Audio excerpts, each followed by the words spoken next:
கடைக்கே போகாமல் வீட்டிலேயே பிளெயின் மிக்சர் எப்படி செய்யலான்னு பார்க்கலாம்.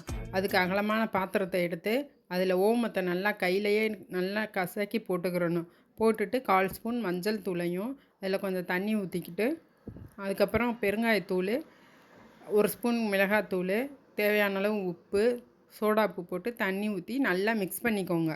மிக்ஸ் பண்ணதுக்கப்புறம் அது நல்லா கரைஞ்சதுக்கப்புறம் நம்ம எடுத்து வச்சுருக்க 1 கப்பு கடலை மாவும் 1/2 கப்பு அரிசி மாவையும் சேர்த்து நல்லா மிக்ஸ் பண்ணி பிணைஞ்சு வச்சுக்கிறணும்.